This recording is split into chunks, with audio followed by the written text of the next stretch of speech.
there's only one person who's been missing from the podcast for so long. The record holder on FTMO, over 120 times on the leaderboard. Plus, he's on the leaderboard at the moment. It's the one and only Bernd Skorupinski. I'm still trading that $2 million A-book fund. Right now, it's 11th of October. I'm right now today on the FTMO leaderboard as well, rank 4. Accumulated roughly $60,000 this month so far. I'm a firm believer that you cannot build your trading edge yourself. I firmly believe there's nobody self-taught trader, so you cannot just go out there and build your trading edge yourself. I firmly believe it's not possible. There are always anomalies. There's 1 out of 1 million. You will see now me saying that in the comment section. There will be like people saying, what about this person? Yeah, but what about you? Can you talk about a significant low moment in your trading journey or even outside of trading that really stands out to you? You may have felt like, okay, I couldn't overcome this, but then actually was maybe one of the reasons you've gotten to the position you're in today. Oh.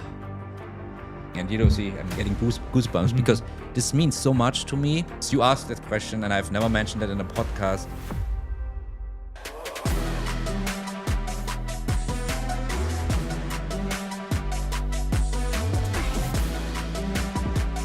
The number one podcast in the trading space, the fastest growing, and that's thanks to every single one of you.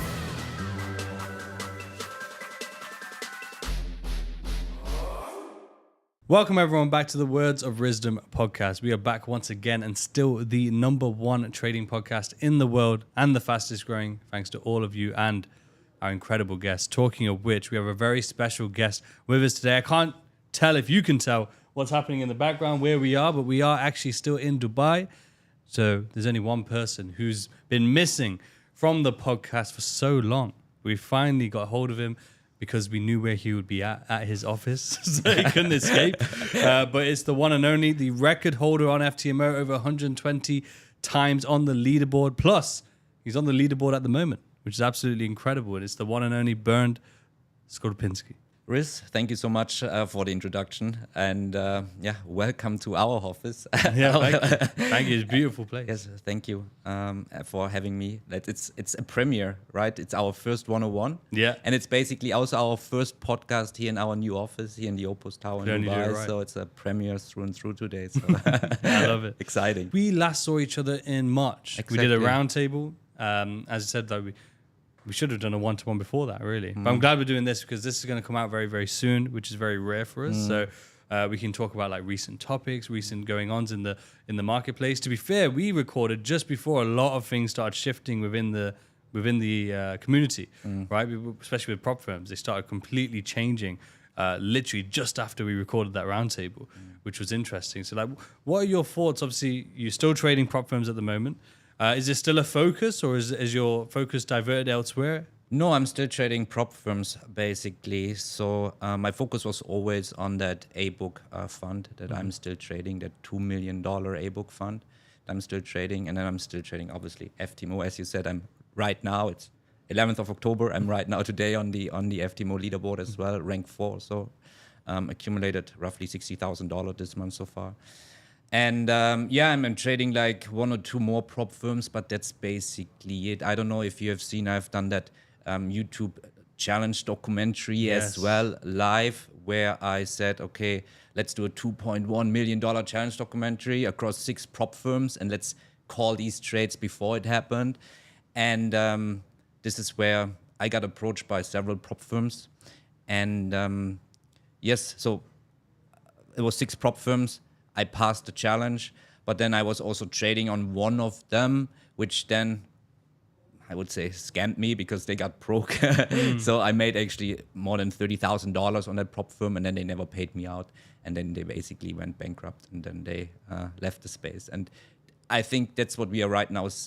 And yes, so my focus is still on prop trading, but I think from March to now, which is October, end of October, close to end of October, a lot has happened in that space, especially with prop firms shutting down left, right, and center. And that's quite sad to see how the industry has shifted a little bit from, in the very beginning, firms with good intention, and then all of a sudden, like, it felt like firms are like growing apple on trees, like left, and so many new firms are coming out, and they didn't have good intention anymore. And you know it better than me as well, that it's so easy nowadays to open a prop firm, and there are no real obstacles. Everyone can open a prop firm, can call themselves a CEO of a prop firm, and then they are basically operating from their bedroom.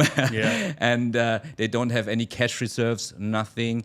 They completely rely on a technology provider, pay them a little bit of money, and then they get into the prop firm space, and they can run from their bedroom as a single person with no cash reserves. They can run their own prop firm, and that this will not go well. It was kind of clear from my point of view that this is that the industry has to shift. Well, it looks like it's shifting slowly right at the moment anyway. But it's interesting because, as you say, anyone can. And after the experience I had early in the year, I find it bizarre that there's still influencers that are trying to open prop firms. I do personally. 'Cause it's like they should have used at least what happened with myself as a reference, right? Yeah. I was like, okay, this is not a good idea. At least leave it to the experts, leave it to people who have the knowledge, experience, and so on. But I still see, I literally had a conversation last week here in Dubai of some young influencers who want to start a prop firm. And I was trying to tell them, like, this does not seem like a good idea, because what experience do you have? I was asking them certain questions, very basic questions, and they didn't have the answers. And yet they're looking to launch soon. And I was like, this is why don't people learn? Like, you'd think by now people would be more aware. Both sides are like people trying to start props, but also people choosing prop firms, right, of who to trade with. Because you see certain traders who are getting denied payouts or whatever it may be, and getting annoyed and frustrated and effectively impacting their trading journey. But yet they went to a firm that's unknown and never heard of, with some crazy rules and so on and so forth. You'd think by now, after the last six-ish months, people would be a bit more aware, a bit more careful, a bit more selective, thinking a bit more about quality than just any firm and any price or any targets, whatever the rules may be. Yeah, but there's so many problems, right, lying underground, basically. First of all, there's no entry barrier for there's no regulation overall. So hence there's no entry barrier. Everybody can open up a prop firm. I even myself, back in the days when, let's call it, all the FTMO hype, started with me, and, I got approached by a technology provider to open a B-Book challenge prop firm. And back in the days, I was really, and I made a YouTube video about that as well, saying, hey, B-Book, A-Book prop firm, and the big conflict of interest. We can dive into this as well. That the whole, so back in the day when this technology provider and broker, which was Prop Trade Tech and 8cap, approached me and to open up a prop firm. So first we were very excited, and then I told them, hey, but what about that B-Book model? Because a traditional prop firm, everything is demo, right? So already that is a conflict of interest, because you are betting on the failure of the trader. You only survive if the majority of traders fail. And for me, this was already from the very beginning then a little bit of, well, not a little bit, this was like a big conflict of interest. And I told them, yes, I'm interested in general to open a prop firm, but more like a real prop firm where you have a hybrid model where you can B-Book, but also A-Book the consistently professional traders. That was always my goal, to open something that is in the favor of the trader and not like against the trader. Because I run my own educational company as well, online trading campus. So that's a big red flag if I open a B-Book demo prop firm, but I have to bet on the failure of my students, right? I mean, it doesn't work that way. And I addressed that issue right from the beginning. And back in the days, they even guaranteed me, yeah, we do that hybrid model and blah, blah, blah, we're going to do that. To cut a long story short, this was like they delayed the process, came up with more excuses why we cannot launch yet. And then very close before the launch, they said, oh, by the way, we cannot have this hybrid model. We can only have this B-Book model due to risk management issues, whatever that means. That's what they said. And then I said, what? That was never the deal. The deal we signed was like that hybrid model. And they said, no, sorry. The things things have changed in the industry, so it's too risky to do that hybrid model for us. So then I said I canceled the contract, and we said like we cannot run with you guys because it's a big red flag, big conflict of interest. I want my students to succeed. In fact, I want everyone who trades on my prop firm, I want everyone to succeed. That's why I would do it, right? And this was basically the reason why back in the days I stopped that project prop firm. But in general, obviously, it's something that the idea of a prop firm is super nice, right? Because it should always be in favor of the trader, and the trader should be able to make money without. And then you said it, because then there's a low entry barrier. You have to pay. I remember you just have to pay $10,000, and then you pay $10,000, literally, right? You pay $10,000, and then all of a sudden you can call yourself a prop firm owner. What is that? There's no background check. There's no check of, hey, what are your cash reserves? How much cash do you have? Because eventually you have to pay out the successful traders. So yeah, I mean, that's a big issue, and I think this has to be addressed and also slowly being solved in our space. I don't know what's your point on that. But. No, I completely agree. I think slowly over time things will get cleaner, things will get better, but it's just a timing thing. I think it's unfortunate because if you look at any industry that has grown and matured, it's been a similar process. Like there'll be bad actors, there'll be bad decisions that are made, even if it's not malicious. It's just that they made poor decisions as the owners or the managers of a company, and therefore just made the wrong decisions. Unfortunately, people get hurt with those wrong decisions. That's the nature of business. It's very sad, but it's kind of what leads to progress eventually. And plus, I think it hopefully opens the eyes slowly to traders, because the next question after that was going to be, do you feel like a lot of traders have really tailored their whole journey and strategy for prop trading? Because obviously with prop trading, you get that whole reset. So therefore, they don't actually have a true edge, which is why a lot of them also have psychological issues. So they might be getting consistent payouts currently, but it's not because of an edge that they have in the markets. It's an edge they have over the prop firms. And then when something like these circumstances that we have now, when it comes to prop firms being on a bit shaky legs, are they here for the long term? Are they not?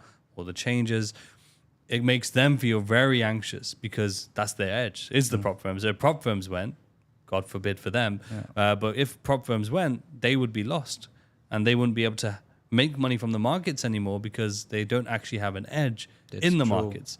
What are your thoughts on that? Do you find that when you observe the space? That's a really good question, because statistically, you have better odds of climbing Mount Everest than making consistent money from trading. Now, imagine you're given a book on how to climb Mount Everest. It's written by someone who's done it, or you can train in person with someone who's climbed it themselves. If your life depended on it, which would you choose? That's the difference between information and implementation. This is why most trading courses fall short. They provide knowledge but lack real-world application. The Smart Trading Blueprint, founded by Casper SMC, is different. Not only do you learn the strategy Casper used to scale his trading to 6 figures a month, but you also get to sit with him live as he calls out trades in real time. This isn't just theory. Casper walks the talk live every day. He wasn't always successful.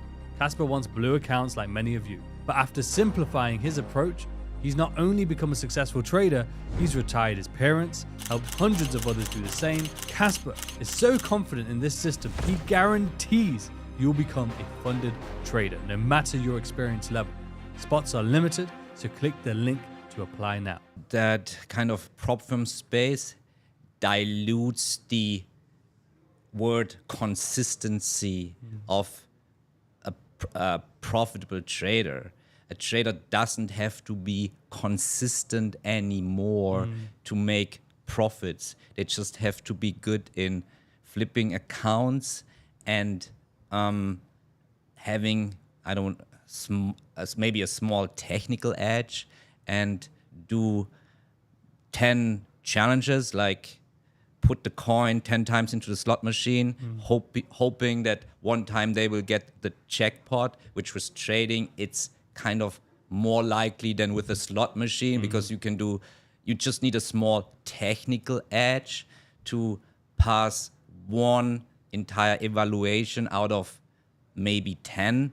And the one time that you pass the evaluation, then you get a funded account, and then you do one all in trade. You get into a trending market, you do like all in, which is like, if 5% is the daily drawdown, you do like 5% risk or even more. And then if it goes your way, you are lucky, and then you scale in even more. And then you get that lucky shot where you have that high payout, and then you get that one payout.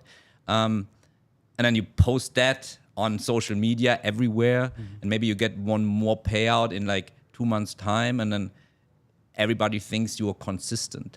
But who knows how many challenges you have bought? Who knows how many accounts you have wiped out to get like this one single payout. And this is what I mean by diluting the space of showcasing who is like real consistent or not. Because at the end of the day, prop trading is not, I mean, it's trading, but it's not like real trading in terms of the traditional way of trading. Hey, I have to perform on a monthly base, and I can never go below X drawdown, and trading your own money, or maybe even a real fund. And that's why it's that's why I like that A-book fund that I'm trading, because it's has basically 7% max drawdown. There's no daily drawdown.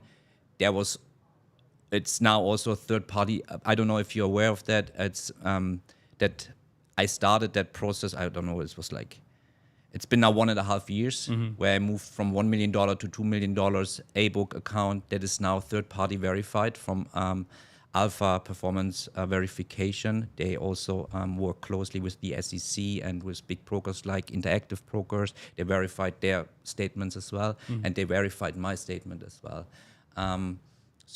Which is basically a consistent return months over months, which I would say, in a traditional way, this is real trading to get like consistent return month over month without getting into big drawdowns. Yeah, and that's the big point. That's the essence of profitable trading. Exactly. That's the goal of profitable trading, and that's why I say like the prop firms though have such benefits to the traders, right? Because if you're undercapitalized, it's a fantastic way, especially if you have an edge. And even if you don't have an actual technical edge or trading edge, but you have a prop firm edge, cool. But your goal should still be, if you want to be a trader, that is, to build that technical edge, right?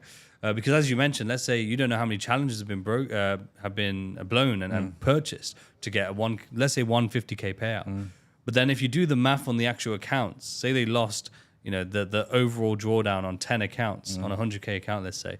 That's $100,000. Yes, and then they got one payout of 50,000. Exactly. So in the trading world, they're actually down 50K, right? But on 100%. paper or on their payout schedule, those 10 accounts cost them $5,000. So they've lost $5,000 to make 50, and then that's their prop firm edge. Which again, there's nothing wrong with that. That's your thing. Exactly. But equally, the prop firms, as we've seen over the last 6 months, have started to change rules to try and eliminate that. One interesting thing I've always found, I don't know what your thoughts are, but you've seen some of these quite popular, and it's nothing against them either. But I find it so interesting is I have quite popular trading influencers who built their names in the prop world by having a prop firm edge where they would risk very high, and they managed to get very high payouts because of this. But then they started their own prop firms, but they didn't allow that. They then said risking high is not allowed. And I've always found that interesting because it's like, but like that's your whole brand almost. Your whole name has been built off that.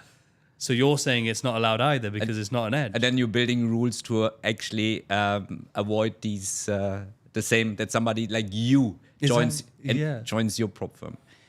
Again, like for me, it's like a red flag, a big conflict of interest. If you do your own prop firm, then allow your trading style to be traded on your prop firm. Otherwise, what's the point, right? Then otherwise, it's clear. It's just they want just a quick cash grab. Yeah. Right? To move on from the prop firms, I've got one last topic because this is something that I found out just this week whilst I was here and I didn't know existed. And I want to find out your thoughts on it as someone who does have a true technical edge, because I think it is extremely misleading and disrespectful to actual traders. Because I found out that these small influencers who are very well known for being affiliates to many prop firms, they actually get funded accounts given to them. Right, so no challenges, funded accounts given to them, but they have a 2% cap on profits to use for marketing purposes. So obviously they still need to make the 2%, but to make just no challenge, just to make 2% profit, and then they're able to promote the prop firm and their own courses as if they're legitimate traders. That's the first time I hear that. It's literally earlier this week, okay. first time I heard it, and I thought it was shocking. Because don't get me wrong, I get it. It's beneficial to the person, the influencer. It's beneficial to the firm. I get that, but I just find it very misleading, and almost disrespectful, like I said, to the genuine traders who have a technical edge, like a true trading edge, because it's so misleading. It's then creating this whole ecosystem of potentially someone who has no technical edge, but yet is able to promote that they do because they're getting all these consistent payouts. That is essentially just a funded account that's handed to them for the sole purpose of marketing the firm, so that other people then look up to these influencers and then purchase accounts. And as you said, it's like, it's not got the best interest at heart for the traders. And it was shocking. When I heard it, it was shocking. I get it from a business perspective. It sounds amazing. But from the user and the trader side, I find it very malicious. I find it very misleading. I'm a firm believer, like whatever we do as traders, and we are also trading influencers in the space, everything should be like ethically correct. And everything we do should be like in the favor of the trader and not against the trader. And I'm a big proponent of that. And this is where our educational program comes in. This is where our future prop firm comes in, that we open up for students at some point of time, right? Quite soon. But yeah, so everything has to be done in the favor of the trader, because we are traders as well. Like, why would you do something against what you are doing, what you're believing in? Again, big red flag. Yeah, it's unfortunate. But such is the nature of our space, to be fair. So even if it's, whether it's brokers, whether it's prop firms, we see these sort of bad actors. And unfortunately, I think time will tell. I think like when we've always noticed is that when the ethics aren't on the right side, they're very short-lived. And when the ethics are on the right side, they last the test of time because they're doing the right things. Exactly. But in terms of your trading, though, you started as a futures trader, if I'm not correct. If I'm not mistaken. So actually I started as a stocks trader. Oh, okay, like back in the days, I learned trading stocks. I did this for like 1 or 2 years or so. And then I went into futures, and I was doing futures my entire life. And I only went into FX because of the prop firm space, because it's like efficient. We talked about this before, but yes, I would consider so first of all, I would always consider myself as a multi-asset trader, stocks, futures, and Forex. This is also where I would say partially my edge comes from, because I know how to use cross-asset correlations using future stocks and Forex. But yes, Forex only because of the prop firm space. Otherwise, futures, I would always trade futures, right? I would always if I trade my own capital, I would always go for futures. But it has its ups and downsides as well, obviously. What are your thoughts in terms of the futures prop space? Have you never thought about sort of venturing into that? That's still. There's so many. So I looked into that, and I got this question quite a lot. What about the futures prop firm space? Way too many limitations still. I think there's only day trading allowed, and I think maybe there's 1 or 2 prop firms that you can hold trades overnight, but definitely not over the weekend. So, and then you can trade only like a few markets, not all futures. Way too many limitations still for like a real professional trader, I would say. Or like, maybe a day trader could get along, but a swing trader definitely not. 100%. Yeah, I think it's designed for the scalpers and the day traders at most, which is interesting because obviously, I don't know if are the actual stats available or been done, or any studies been done in terms of who's most profitable in the markets, or is it pretty even in terms of as long as you have an edge as a scalper, day trader, swing trader, you have a profitable edge? Because it's interesting that they don't design it for swing trading, for a swing trading perspective, because even a lot of props don't. Like FTMO has a swing account, for example, but not many props have that option. A lot of props don't allow to hold over the weekend, and it's very interesting. I find that fascinating, just because is swing trading considered more profitable than the rest? I'm not sure, but then when I look at swing traders, that their concepts that they use within the markets are very much more simplified, and therefore. And that's not to mean it's not hard or easy or anything like that, but it just means it's more simplified. They're not like overlaying crazy amounts of confluences on the charts. And a lot of the time, if they are true swing traders, they're using fundamentals Exactly. and keeping in line with it to understand where the volume and things are coming in and when sentiment can change. And therefore, it can be quite dangerous maybe to these firms because of the fact that you could hold such large swings Exactly. with quite minimal risk, because that swing might turn into a 20, 30 yard trade, let's just say, not because you're targeting it. Hardly, but because you have also bigger zones. You don't have very small. You don't time your market on a 5-minute chart. You time your market. Sorry to interrupt you, by the way. No, because you time then your market, whatever you trade, on a daily chart, maybe even a weekly chart, and then you have just by default a bigger zone. So also by default you have a lower risk to reward proposition. But yes, you're absolutely right. I've seen once a study. It's quite old. That was done. Everyone can Google it. I think by any kind of university in the US, University of Michigan or so, they checked like day trading in Brazil.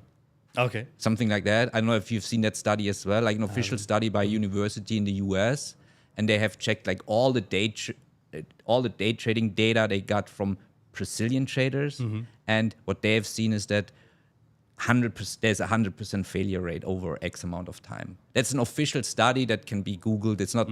I'm not saying that. I am just quoting that study, right? We like it. We like this. But no, to be fair to you, I have heard similar in terms of, I've seen people say before a similar sentiment where they're saying that essentially day trading over the long term, no one's profitable. That's what they try and say. They say like over the long term, it's kind of like a casino in the sense that it always goes at least back to break even. Like no one walks away green, which for the most part, I think when you look at the majority of people who are trying to trade, that's probably going to be true. They're going to end up in the red, right? Simply because 100%. the main word being trying, right? The ones who have that technical edge, which is obviously very few people, that doesn't account for them because they are the ones who are in that 1.1%, that 1%, a very small number. But the majority of people come into trading, they're looking for freedom. And I feel like when I look at the space, majority of people, they're looking for freedom, but they're not creating freedom. They're not doing actions that sort of fulfill freedom. They are doing the opposite. They're choosing strategies and spending their time enslaving themselves to the charts, enslaving themselves to the markets 100%. with the right intention a lot of the time. A lot of the time, they assume that that's what's necessary. Like, spend all day on the charts, right? Which to some degree can be helpful in terms of building knowledge and putting your reps I in. fully agree. But a lot of the time, they're probably doing the wrong thing because they're looking at a 1-minute chart live all day. Yeah. You know what I mean? Yeah, that cannot be sustainable. That cannot be sustainable. I fully agree with everything you say. And in the very beginning, that kind of screen time is important because that this is how you learn, right? The more screen time, the better in the very beginning. But at some point of time, and I mentioned that in every single podcast, I need maybe 15 to 30 minutes because I'm considered, let's put it that way, I'm considered to be a swing trader, although I hate to classify myself. The social media space, because of the social media space, I had to start classifying myself. I personally would just classify myself as a trader. And what is a trader? A trader is somebody who is consistently profitable over a long period of time. That's for me a trader.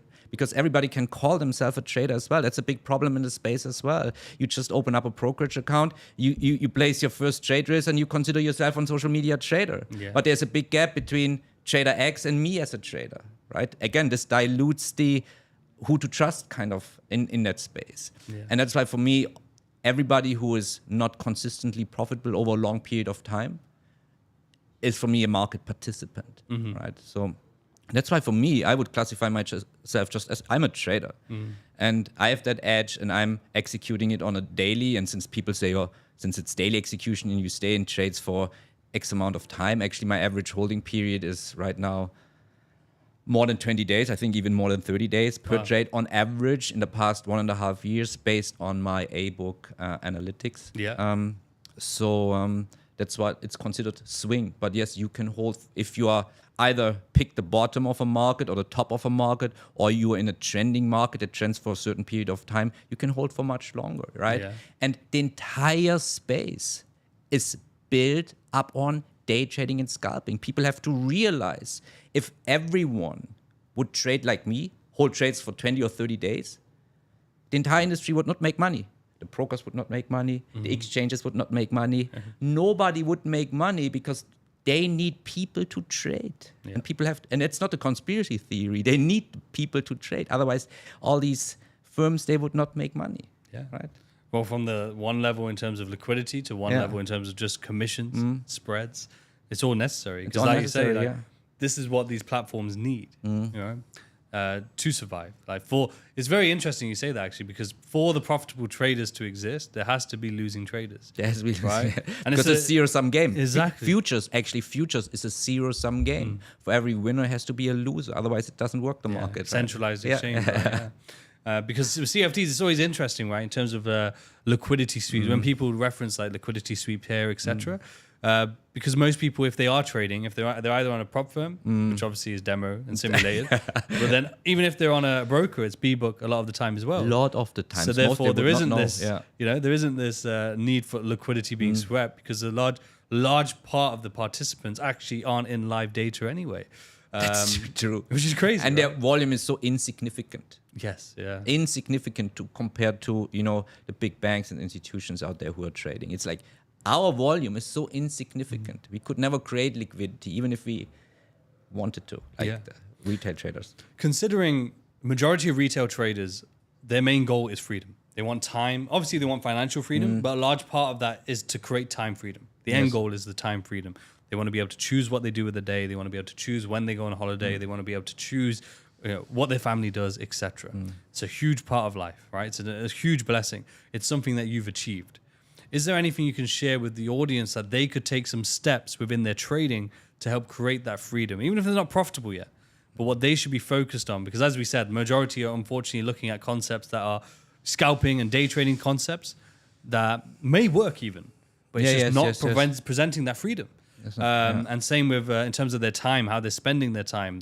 They may be enslaving themselves to the charts, the complete opposite of their goal. Let's take a break for a minute there, guys, because I want to tell you about one of our sponsors, Alpha Capital. Now, without our sponsors, it's not possible for us to host such incredible podcasts around the world and get the level of guests that we are getting. So again, thanks to Alpha Capital for sponsoring the podcast. Now, Alpha Capital is one of the best prop firms in the industry. So far, this year alone, they have done over $50 million in payouts, which is absolutely incredible. They have the very best infrastructure in place for longevity from an in-house broker, so they can offer the very best trading conditions and platforms that all traders love to use. They're still able to offer services to the US as well, so the US traders can still trade with them on particular platforms. They have institutional experience, so they know how to manage a prop firm correctly and have such an incredible team on hand. On top of which, they have both a pro and swing plan. So depending on your style and strategy, you can choose which one is best for you. Now you can use and get the highest discount available at anywhere using RIZ25. So that's RIZ25 for 25% off all challenges. The link's in the description below. So let's get back to the episode. It's a difficult question. I also had to slowly transform myself from when I was learning, spending time on lower time frames. I remember like back in the days trading the QQQs and spider stocks on a 2-minute, just practicing on a 2-minute time frame. Yeah. And then at some point of time, I just naturally transitioned into higher time frames until when I realized, hey, I become more consistent with higher time frame trading, and I take away a lot of stress, and it's a kind of a relief, not always looking at the market 24/5 and not actually, the less is more. The less is better, because the more you sit, that's what I felt back in the days, the more I stared at the screen, the worse my trading got. Yeah. So once you get away from the screen and you just pre-plan a trade. So you pre-plan a trade. So you place your set, your entry, stop loss, and target, and then let the markets do its thing. Because anyway, just by staring at the screen and maybe yelling at the candles, the market will not do something different, right? And just letting the market play out. I mean, you remove a lot of stress from the entire equation, and this will help a lot. I think it's just for people, they get maybe anxious as well to, hey, I need to kind of observe what the market is doing. I need to do my trade management on the chart. But nothing will change if everything is placed based on calculated risk, pre-planned, based on your or any technical or any edge, fundamental edge, technical edge, combined edge. I mean, then you just let it play out and nothing will change. I think but it's from a mindset perspective, I think it's a slow transition, and it's like it takes time. Do you feel like a part of that mindset is because naturally we would assume that if we're going to progress in trading, we need to be putting in the hours? Because like with a job, how do we progress in a job, or how do we even get paid in a job without progressing? Is we have to do the hours, and the more hours we do, the more we get paid. 100%. We do overtime, we get paid more.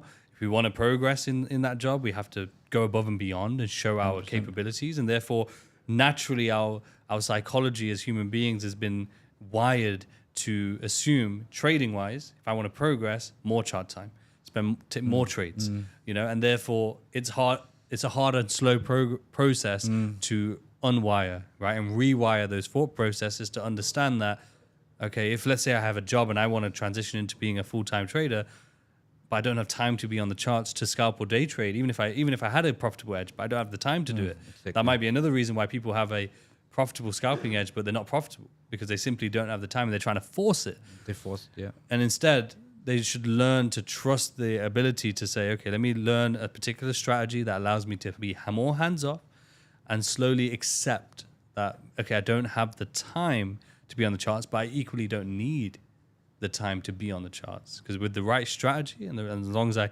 can control my emotions and allow price to do what it needs to do, to either go to my entries and to my exits or my profits, whatever it may be. What it will do anyways, regardless of what you're doing. Exactly. Yeah. Is that an interesting thing? Do you feel like a lot of people get trapped into thinking that they need to watch the markets for it to work out for them? Yes, until they realize, or I realize, that time is never part of the equation, right? What is actually the biggest part of the entire equation is just the funds, the money, right? But the more, so it's and that's why for me trading is the best job in the world, or the best side hustle in the world, because it's the only side hustle in the world that doesn't require more time. Yeah. Any physical business, or even you as a podcast host, right? Yeah. If you want to push more podcasts, you require freaking more time.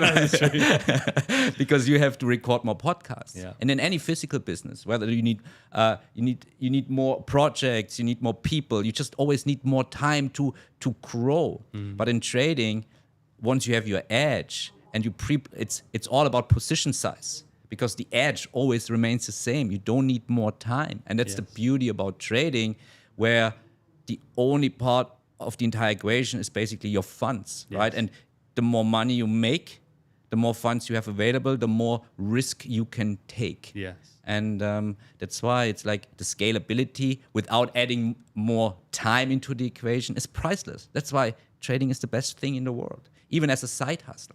Yeah. Because you can do it as a mother with 2 kids and a job. Because if you learn trading a certain way, you can still do it, and you can still make money from trading if you do it a certain way, and not like the 1 minute, 5 minute scalp where you have to rush at home and be at the desk and be at your screen to catch that single candle. Definitely. Definitely. No, I love that. And one thing you mentioned that actually reminded me of a particular question that keeps coming up from different episodes. Because everyone who is profitable, they really put an emphasis on obviously having an edge, right? And actually trading with an edge. Interestingly, though, I have had the question a good few times on those videos from the audience of saying like, but what does it actually mean to build an edge? Like, what should I be looking for? Or what do I need to do to build an edge? So maybe a perfect person to ask, like, what is that? If we were to break it down in terms of what do we mean by a trading edge? What tasks? What should we be looking at? Certain principles that need to be followed. You know, if you were to break down what it means to have a trading edge or how to build or find a trading edge, what would that be?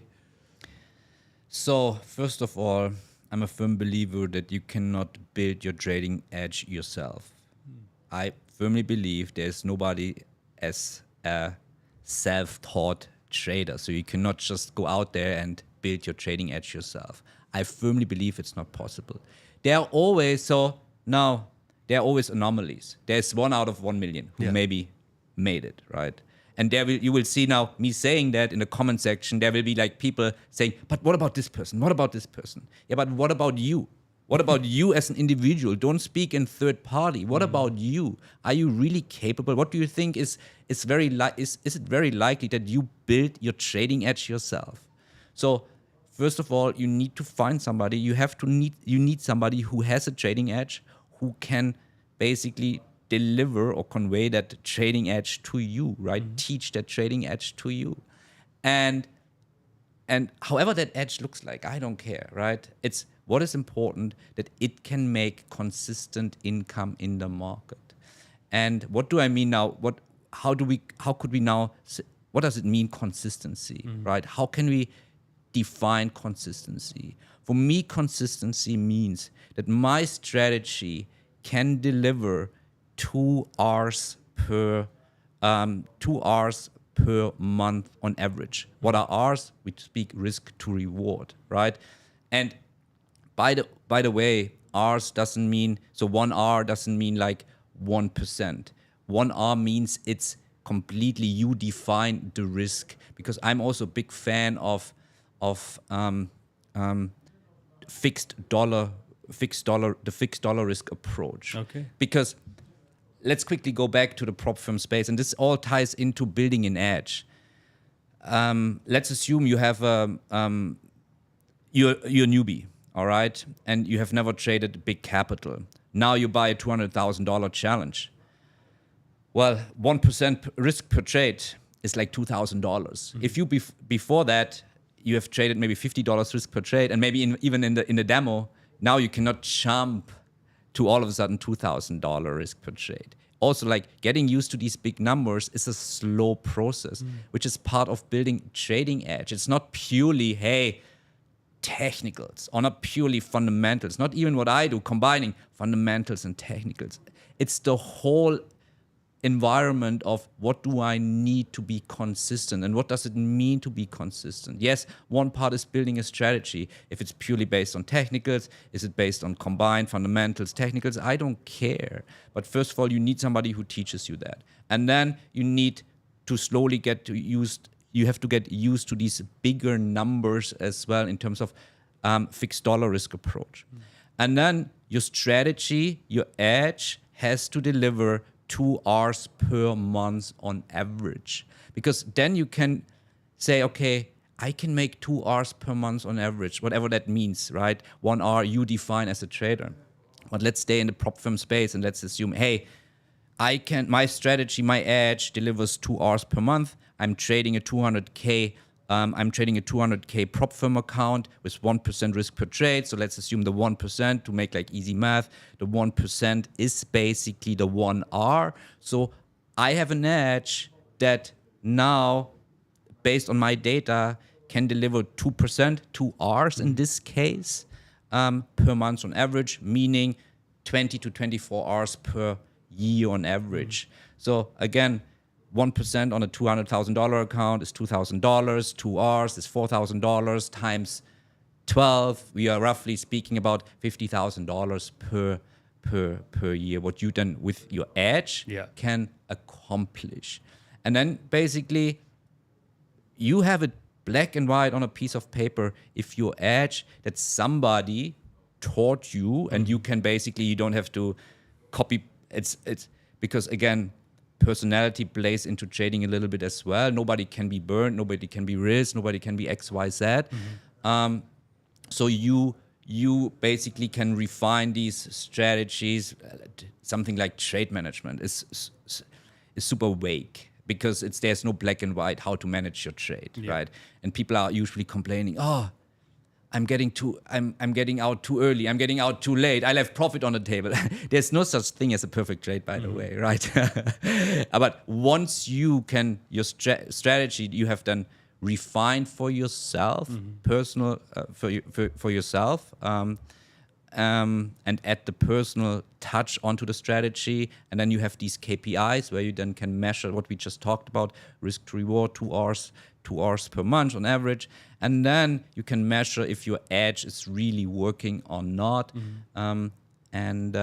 Yes, and then also you can basically see, hey, how much money are you capable to make per year? And this ties back to the time factor, because now if you have your edge and you have proven that your edge works by looking just at the KPIs, key performance indicators, by the way. Sometimes in the comments they ask, what are KPIs? Key performance indicators. Yeah. Risk to reward is one key performance indicator. Win-loss ratio would be another key performance indicator. So now you make these 2 Rs, you are consistent, your edge works, and now you can basically see, okay, how much money do I actually want to make as a trader? And this ties back into what we said, the time equation, because now, well, whether I trade a 200K account, a 400K account, a $1 million account, or like I trade 10 prop firms and I'm funded $2 million, the time equation never plays a role, because the 2 Rs remain, everything, the KPI stays the same, your execution, your edge stays the same, and you just basically the only thing that changes is your risk factor, right? And then you can make X amount of money more because you're having more capital, more risk at stake. So that's basically my long answer to your question. I hope that well, there you have it. That's how you build an edge. Just to like sort of reference all that. So, it's definitely beneficial to find someone who has a profitable edge, because yes, as you said, it's possible. It's very possible, but very unique for someone to develop their own, because it's the time that I think that if people tried to do that, they wouldn't be able to handle, because you're talking about then trying to go into the market, get your own confluences, whether they're technical or fundamental, probably even if it's a combination of both, but then having to work out where the edge, the sweet spot is, the 1% spot where the combination of all of these things creates an edge, which is completely possible, but the time that will take and the failure within that time, most probably won't be able to handle those hurdles, right? I agree exactly. The time consumption on that would be way too much. And I always say, well, you don't know what you don't know. And if you play wrong, if you practice wrong, you play wrong. Very true, yeah. You don't know. You just don't know. You don't know. And that's why it's always funny to me if some people say they come to us and they say they have 15 years of experience. Like, what 15 years? And they're still seeking for help. Yeah. Well, you unfortunately wasted a lot of time to try to sort it out yourself. You get my point? Like, it's 100%, yeah, 100%. Because one thing, we'll come back to that 15-year thing. But in terms of the edge as well, it's like you said, it's the variables. An edge is essentially just the variables, but not only technical and fundamental, where most people will sit and think, but also psychological, also in terms of your risk management. Like, exactly. All of those variables into one being an edge. So that's 100%. Why only 1% really are profitable, even less than that, because to find that edge from all the different factors, you're essentially looking for a needle in a haystack, right? Like, you're looking for something that's so extremely hard to find, and that's why having some sort of guidance is helpful.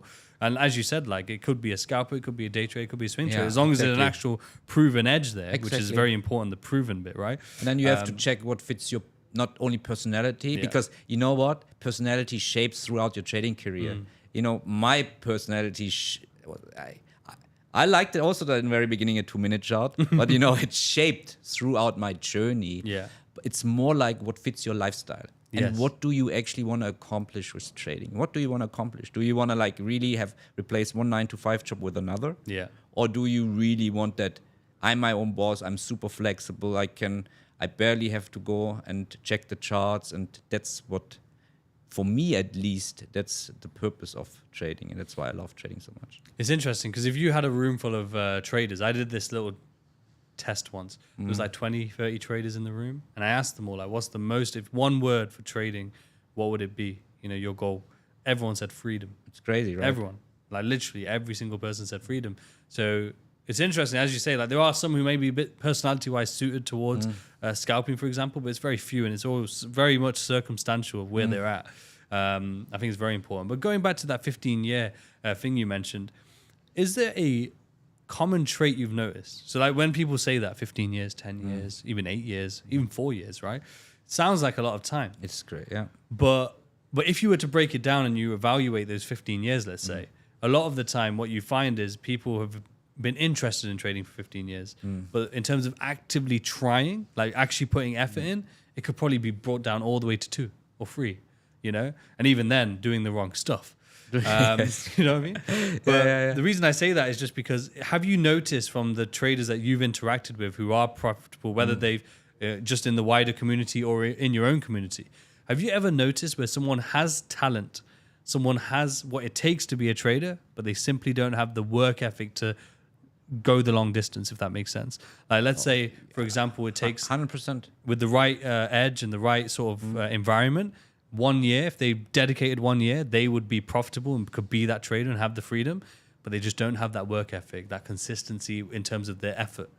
And therefore, they might be a hard worker, they might understand the charts, they might even have the edge, but they're not allowing enough time to go by where they're consistently turning up. Let's take a break for a minute there, guys, because I want to tell you about the best trading tool on the market, TradeZeller. The reason why TradeZeller is the #1 trading tool that every trader needs is because you can do backtesting, automated journaling, trade replay, in-depth analytics, and so much more.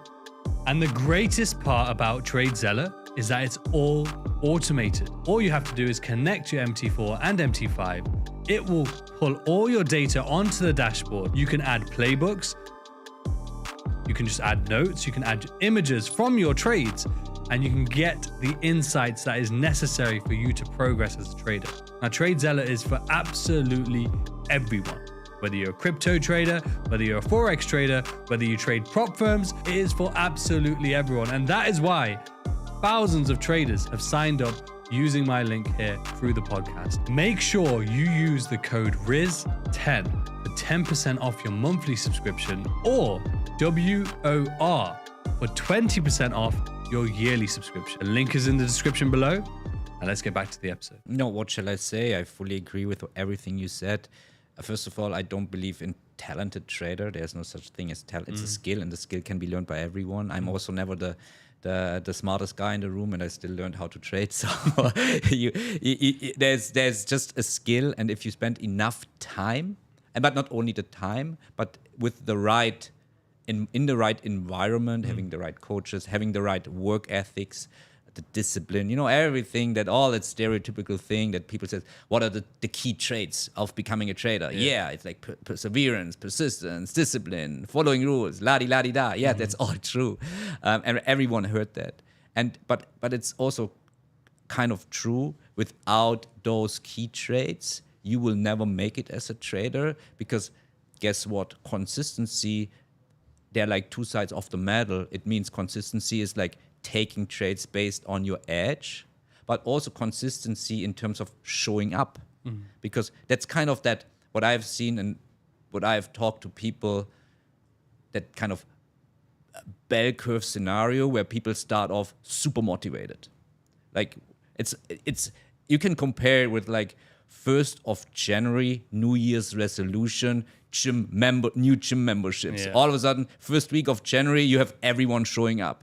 And then they see like, I don't see changes in the mirror, or I don't see now, metaphorically speaking, translating it into trading, I don't see immediate results. They quit. So they start off super hyped with a lot of intensity, but then they realize, I don't see results rather quickly, so they kind of stop, and then the bell curve, they basically find excuses for themselves why it's not working, why they stop, or they start finger pointing, blaming the market, the mentor, the strategy, the whatever, they're not finger pointing, but it's everybody's fault, but not their fault, right? And that's the thing, that consistency, right? It's trading edge, executing on a consistently, but also than showing up on a regular base over a long period of time. And this shapes the body, and this shapes also your trading edge. Well, the interesting thing about consistency, though, is like it's in the word. Like I think a lot of people think they will one day arrive at consistency. Like one day they'll just be a consistent, profitable trader. But consistency, in definition, means that it's continuous. Continuous, You know, because you're scaling capital as well. It's going to be like challenging. That's also not for me. That's why I like trading as well, because it's going to be challenging for the rest of your life, because you're not going to stay stagnant. You're going to scale capital, and the more capital you have at risk, it's an additional mental component, a mental stress factor that you cannot yet define in a way. Because right now, okay, I'm capable to trade $40,000, $50,000 risk per trade. But hey, am I capable to take $100,000, $150,000, $200,000 risk per trade? Most probably not, because I have to get there at some point of time and get used to these big numbers. And that's why it's like continuously it's going to be challenging, and that's why it's a never-ending learning path, if you will, because the scaling part, you're always going to, at some point, you want to take more risk because you're going to have more capital if you start to be consistent. You're not going to continue with a 200K prop firm account. You're going to want to scale. 100%. Yeah. I want to ask you on that, actually, seeing as it's a very good topic in terms of scaling, because that's one thing that prop firms and has done. It's like we said, it's a great to utilize undercapitalized traders, a great opportunity. But I feel like a lot of traders, buy challenges and fail for one very simple reason, that they are overdoing, like they're going beyond their current ceiling from a psychological perspective. Of handling that capital, handling those risk amounts. So, as you mentioned earlier, they might be trading demo or a few $1,000s, where $50 is their risk, but suddenly they're buying a 100K challenge, and their risk is now like 10x, but they're wondering why it's not working. And then again, like they finger point elsewhere when really they're just trying to rush the process. Yes. In terms of your journey, though, was there any point throughout your journey where you hit a bit of a ceiling and you had to really work through something to handle the next risk amount? It's funny that you mentioned that, and it was quite early in my career where the first time I saw like a 4-digit number on my screen, which was like $1,000 profit, and there was like, at this point of time, very early in my career, felt so much. And every time I saw that 4-digit number, I had to press close, regardless of my predefined rules, whether I had like even if it was not a 1-to-1 risk to reward ratio trade, I saw the $1,000 and I pressed close because it felt so much at this point of time. Crazy compared to now. It's like now it's like my swap is like $20,000 on the trade, holding it for. Yeah. So, and that's exactly, you go through these stages where at some point of time this feels so much, and all of a sudden it's like, once you're used to these numbers, it feels like nothing. And we are actually, as traders, I feel like, since everything is digitally and you see just the numbers on the screen, we are getting so numb to all these numbers, which is actually also a good thing, because once you start getting numb to numbers and you're trading maybe only KPIs and not the money factor, and actually that's what I'm teaching everyone as well, and telling everyone that, hey, you have to get slowly numb to numbers, because once you get numb to the dollar number, then you really have the real freedom to trade based on your edge and based on your technical KPIs, the target setting, the risk to rewards, etc., to your predefined targets. And you're not trading the money. You're not trading the $1,000 that I used to trade close, regardless. What helped you to break through that barrier for that particular example? I think what helped me is realizing that I'm messing up with my strategy, that I'm adding more harm than good to what I'm doing right now, and then slowly, getting used to seeing that number on my screen, I guess. Yeah. It feels like the gym, like the reps, the more repetitions. In two regards, the repetitions in terms of you've seen and the numbers a bit more, so you're getting more used to it. But equally, would you say that, as you said, like the more harm than good? So yes, you were banking the 1,000, but you were seeing the repetitions that really I could have had 2 or 3 if I followed my rules. Exactly, 100%. You basically, and this is where trade journaling comes into play in a very early stages of your career, it's really important because you have to look back at all the trades that you have taken and see basically where you can tweak your strategy. And this is the only thing that when I used to do screenshots and, put them nicely into PowerPoint and made my notes, I was really like consistent in that as well, to see like, my gosh, I took profits here and price went all the way up. I could have made 10x, Yeah, this also helps you to build then the confidence. Otherwise, it's like you have it black and white on a piece of paper. Otherwise, it's just happy guessing and you cannot build an edge or like saying, hey, I think. The worst thing a trader could do is say, I think, right? I think I'm doing this wrong. No, you have to show me on a, Excel sheet or on a journaling doc, like, can you show me proof that you are doing this wrong? Right? Do you have enough sample size that you're doing something wrong? Do you feel like, I was just thinking about while she was speaking then, do you feel like equally how we say, prop firms being almost like a reset button is negative? Do you feel like in those early days in particular, doing a reset button on your journal, because a lot of people like they'll blow a prop firm account or they'll blow their account and then they'll just reset. They'll stop journaling. They'll just shoo that away, not out of sight, out of mind, right? And then start journaling again once they start trading again, or the new challenge has a fresh journal for fresh data. Do you know? Yeah. Do you think it's the same principles? Like when you're constantly removing the bad to get it out of your view and not really tracking the data, that's really just harming you so much. Because a lot of prop firm traders do that. I get to know this from TradeZeller, right? Okay. Because they will buy an account, pay monthly, buy an account, do it for a month, 2 whilst they're doing the challenge, fail the challenge, cancel, buy a challenge 2-3 months later, do it again. But really, they haven't actually done the data. They haven't looked at the data. They've got rid of the data because they don't want to see that data because they see it as failure. And in essence, potentially the clues to their success is in that data. 100%. I fully agree with what you're saying. Eventually, journaling is fun until it's not read. Right? If like you have a winning streak, the journaling is so much fun, right? But it tells you literally almost. I mean, it tells you something, obviously, but you learn way more from your losing trades because this is where you see, especially as a beginner, you see what mistakes you are making, and you're gonna make mistakes. And that's what I'm always saying. Even if I teach now anybody my edge, right? It doesn't mean this person, and for sure this person is not going to be like profitable from day one. It's going to make mistakes in the execution. And this is what they have to see basically in the journaling process where, oh, I made a mistake here, I made a mistake there, I made a mistake here. Let's tweak it and let's make it better next time. But otherwise, how can you see it? How can you see it? It's impossible, right? So yeah, I fully agree. I remember in our roundtable, one particular topic that really got people talking was in terms of psychology. Oh yeah, trading viral. Viral. The reel got viral. And I wanted to make a video on that as well, but I haven't done yet. I bet. But it is fascinating. And you know why? Because there's so much truth to what you're saying. And the interesting thing is when I do speak to a lot of professionals, don't get me wrong, they agree that, okay, there is an element of trading psychology, right? There is an element when it comes to like your FOMO or your greed and stuff like that. And we have established this here, right? We have established this when it comes to scaling, for instance, getting used to bigger numbers. There's always, like for me, even a psychology part playing in. We established this, exactly. Right? So I fully agree, yes. Yeah.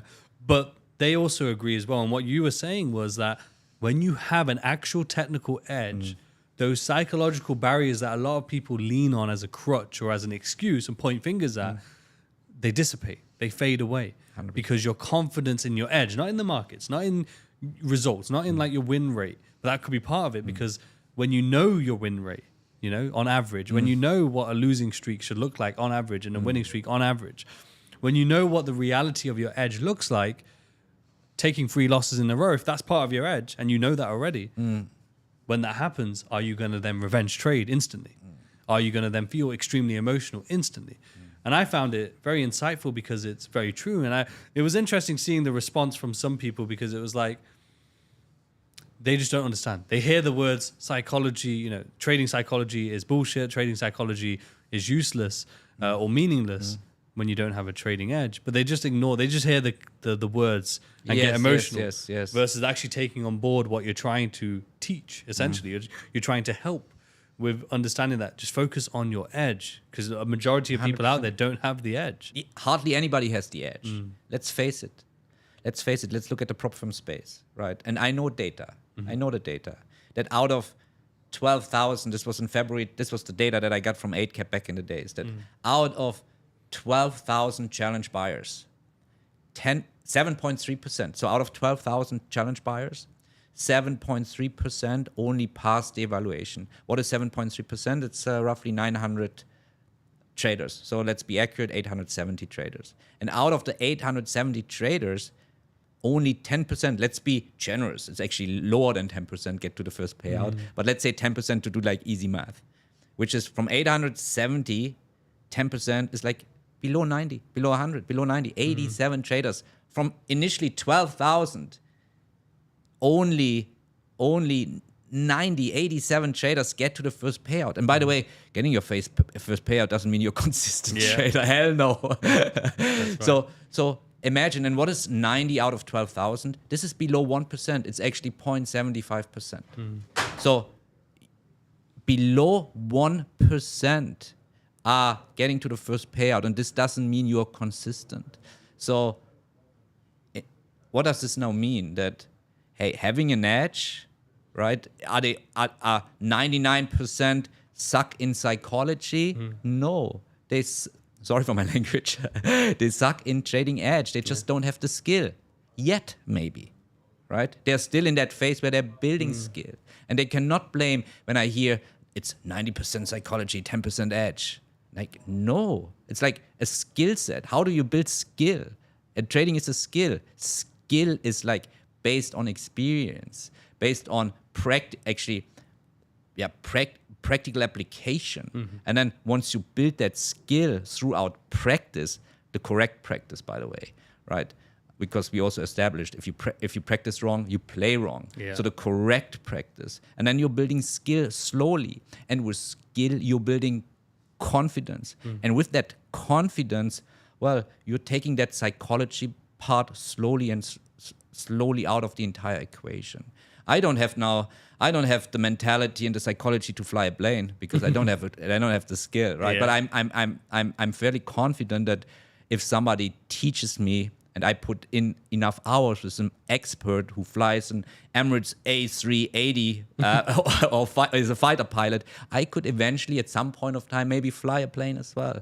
But right now, because I would never blame my psychology, because for sure I don't have the psychology right now. Taking that same analogy though, it's a very good one, because you could learn in the smaller planes, where you first start to take your lessons. You could learn that 100%. But essentially what people end up doing if we're taking it to trading is they'll learn from someone good, they'll learn an edge, but then they'll go from that small plane to trying to do a like you said, an Emirates, Boeing A380, right, the biggest plane.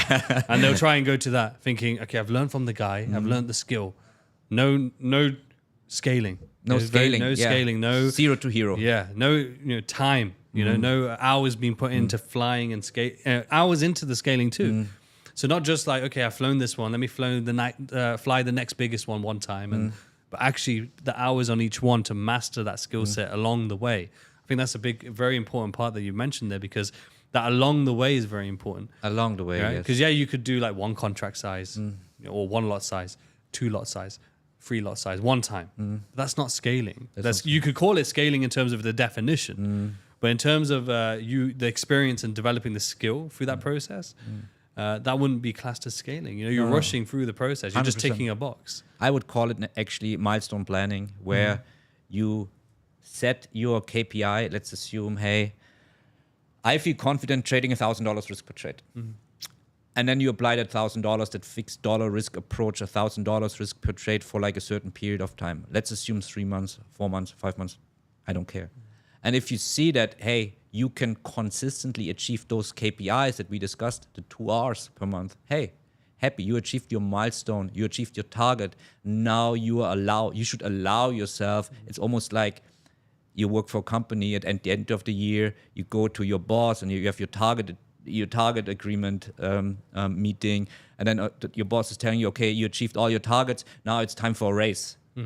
Because that's how I feel like, because I come from the corporate world, there should be like KPIs behind you giving yourself a raise. And what does it mean in trading, giving yourself a raise? It means you are allowed to scale risk from now $1,000 that you feel comfortable, that you felt comfortable, and that you have proven yourself that you can achieve your KPIs, that now you do like 1,500. Yes. Because at some point of time, I also felt edgy, and I said, I remember that as well, by the way. I had like $2,000 risk per trade, and then I went like overboard and said like, I'm now the king of the world. I can go from 2,008 to 8,000. Yes. That jump was too big. And like, although I was like consistent in my approach, I was already consistently profitable like throughout so many milestones.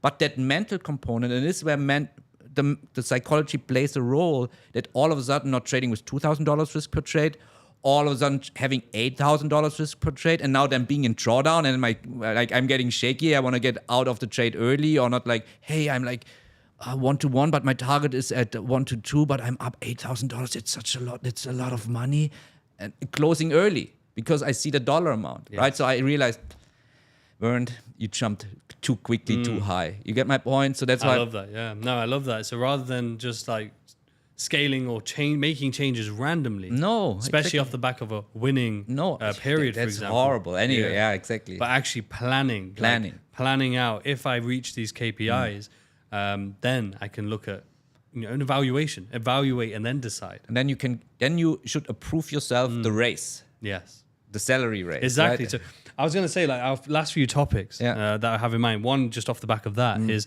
how important has it been, or how helpful has it been to take your experience outside of trading, such as the corporate world, maybe from university, other circumstances, family, whatever it may be, that is actually, if you take the principles you learnt there, has helped you in your trading, such as that example with the KPIs and the evaluations? It's everything, man. It's everything. And see, I'm getting goosebumps because this means so much to me that, all the family, and that I had like, I had the corporate job for a very long time. All this helped me to shape, I think, made my trading career much smoother. And also I have a normal university business degree. I went to university, then I get a corporate job, family, kids. I have a level of maturity that helps me see things much clearer and way more rational.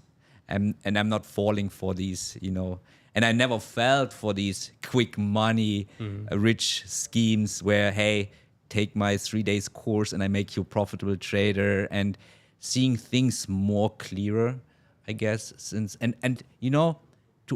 similar to you, I mean, you're a family father, you have kids, you're a mature person. I really feel like, and when I had my very first podcast back in the days with Abdallah Rashid, right? God bless him. Yeah. Same kids coming from the corporate world. These people, and you need to have a certain level of maturity when it comes to trading, because it's a profession, it's a business. This requires maturity. What else to say, right? I could have not imagined with, like, in my early 20s, I was anyway a little bit different. I was still a kid. I was still running around on the football pitch and playing soccer. I didn't think about the financial markets at all. Now the generation is a little bit different. I consider myself old school already with early 40s. But I could have not imagined with the immaturity managing thousands and thousands, hundred thousands of dollars of prop firm capital consistently over a long period of time in that early stage of my life, because you need to reach a certain level of maturity to manage that and put everything into perspective. That's my firm belief. Definitely. No. And I couldn't agree more, because I think one thing I've noticed from influencers when I first started trading, at that time they may have been in their early 20s and been a certain way, a bit more younger in terms of their approach. It's nothing wrong about that. Yes. Right? Nothing wrong. I want to say that. No, 100%. But getting to your point, though, in terms of consistency, in terms of them leveling up their trading to a level which you would call professional and more consistent, I've noticed that the ones who have stuck around to do that have changed their mindset, changed their principles, changed their routines, versus the ones who haven't ended up leaving the space. They're not around anymore. And I think that's very telling. It's very telling. Because they started as influencers early in their days, which is cool. Like they have the energy. Nothing they wrong. Nothing wrong. Like, but in terms of longevity, because a lot of people have the goal of being a trader long term, but they don't know what that takes. It doesn't. And I think that it demands, just like having a kid, right, or just like being up the corporate ladder.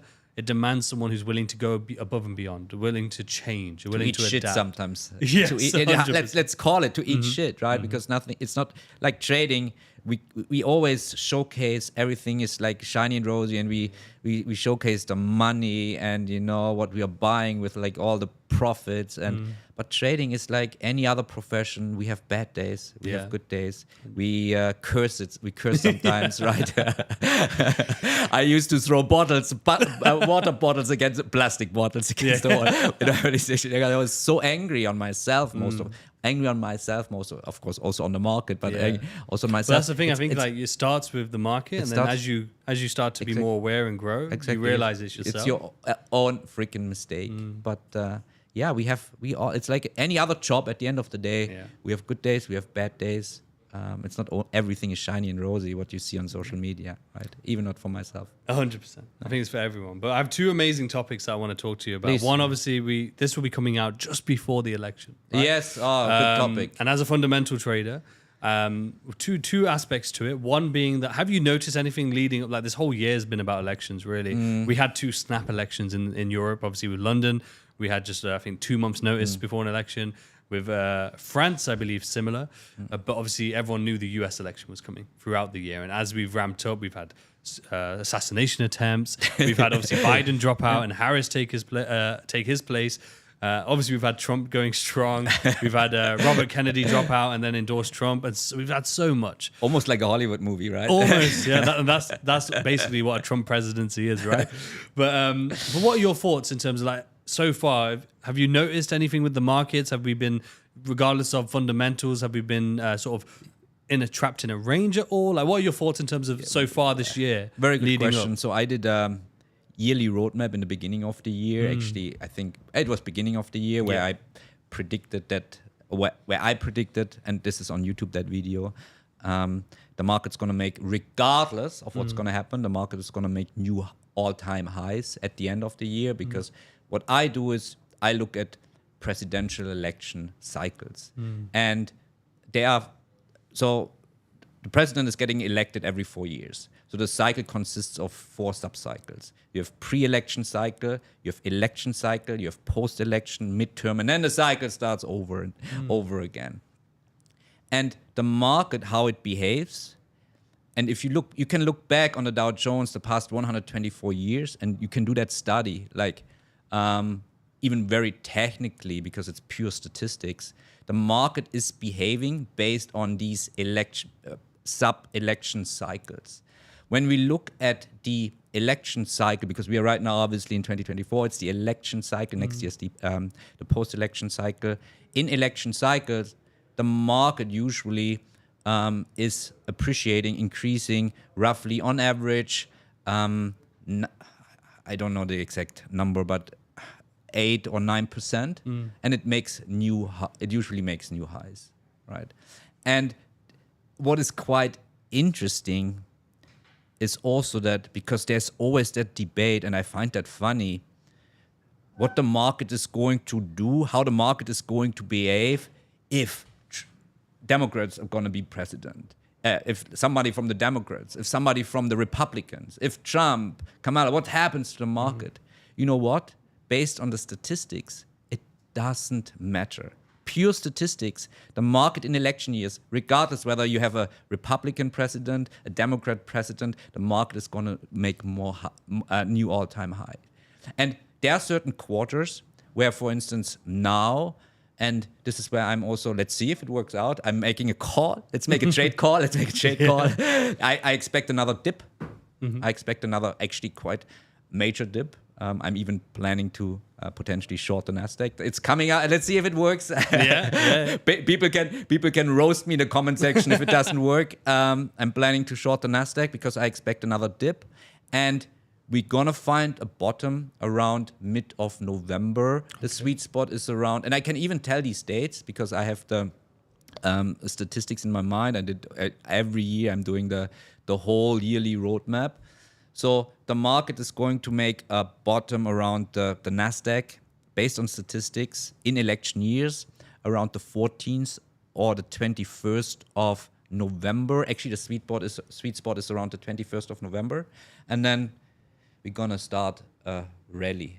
And it's quite interesting statistically.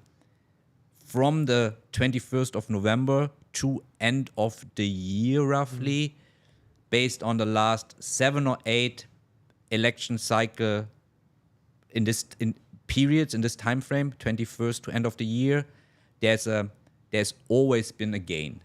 So the market is never, like in the past 7 election years, the market never dropped during that period of time. The market always like closed green, so to say, with actually also significant gain.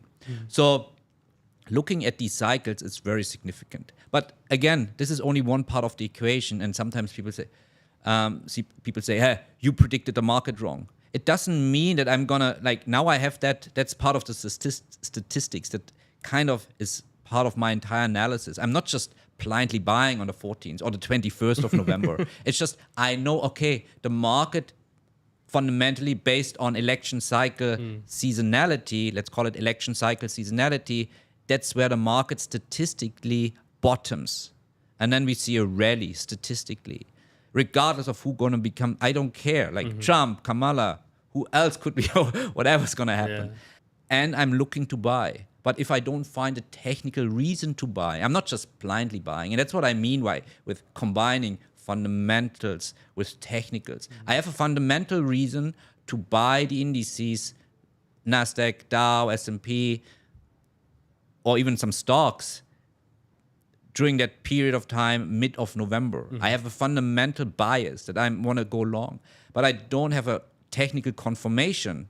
I'm not going to get into a trade. What to do, right? Then I'm even if I don't have a technical confirmation and the market's going to rally, I might miss out. Happens as well. So that's why, I mean, like, the combination of both is so powerful. And that's my statistical opinion on the election. It doesn't matter what's going to happen. The market's going to make now a dive, and then it's going to rally, and we make new all-time highs, and next year is going to be bullish as well, and everybody's going to be happy. I love that. It's going to be very interesting to see. What we'll do is that forecast from the start of the year, we'll link it in the description as well. One final one for you, though. Please. Something I think I've asked people recently on another show that I host, but I find it interesting because obviously social media, as we know, talks a lot about our wins. So like with yourself, for example, when you go on podcasts, a lot of the podcasts choose obviously your wins, like 120 plus times on the leaderboard, yes, of course, which makes sense. They showcase me in a good light. Exactly. 100%. Right? Not that I'm trying to do the opposite. How you dare? Out of the office. But what I want to highlight, really just for the audience to understand, like we're exactly as we just talked about, these are the highs that people know of. But can you talk about a significant low moment in your trading journey or even outside of trading that really stands out to you, that you may have felt like, okay, I couldn't overcome this, but then actually was maybe one of the reasons have gotten to the position you're in today? That's a good. Do I have a second to think about course, that? Yeah, because it's no not rush, like a question that I mean, that.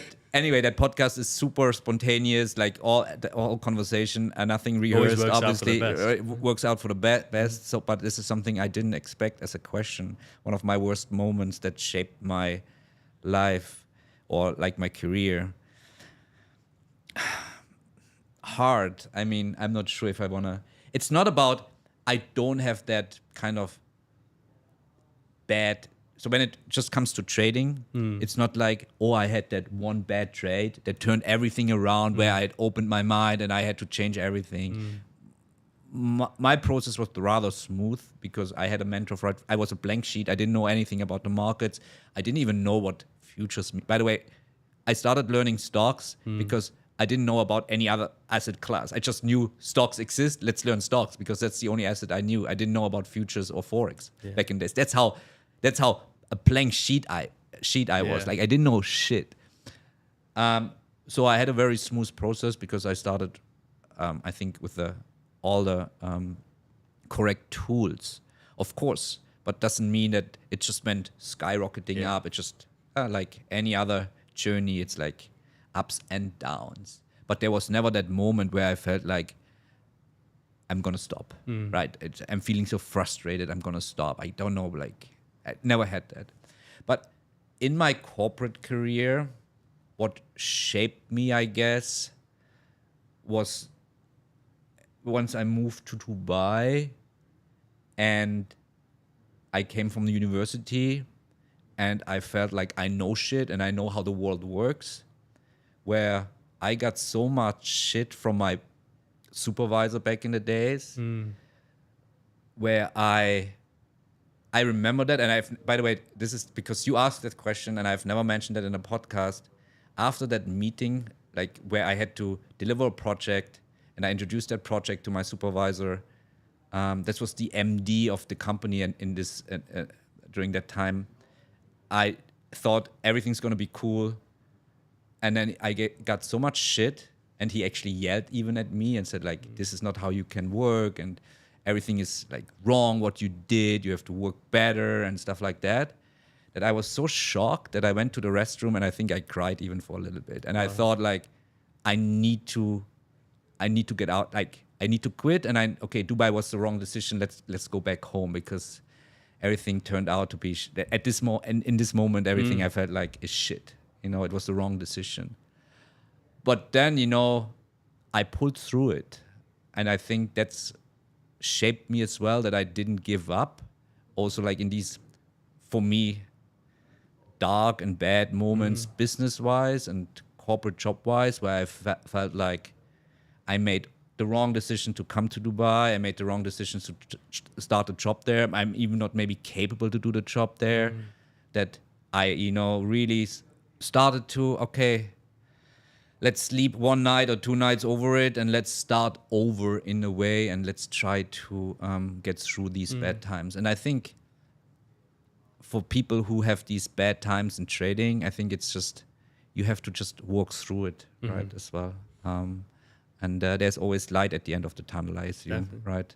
Definitely. No, I appreciate you sharing that with us, because the essence of the question is to really showcase that. So people watching this, I wouldn't assume that would be something that you would go through, Yeah, nobody, stage, because we only show our shiny moments. Like even, and I said that in a previous podcast as well, we always present ourselves in a positive light, and the stories are always positive stories and never sad moments. Of course, nobody would do that. Me neither. Why would I share like with people I don't know my sad moments? But these moments exist, and that's why people have to understand that this is just social media, and in the social media they only see the photoshopped, shiny, good pictures. But what is inside you or me could be completely different, right? And we all have bad times. We all have bad times. Exactly. And as you mentioned, though, that was probably a pivotal moment, because if you had given up, that's telling your mind that's what you do in those circumstances. Imagine I would have gone back to Germany. I would have never learned trading. We would have never sat here in the office, and we would have never met. I mean, that's how life plays out. That's not right.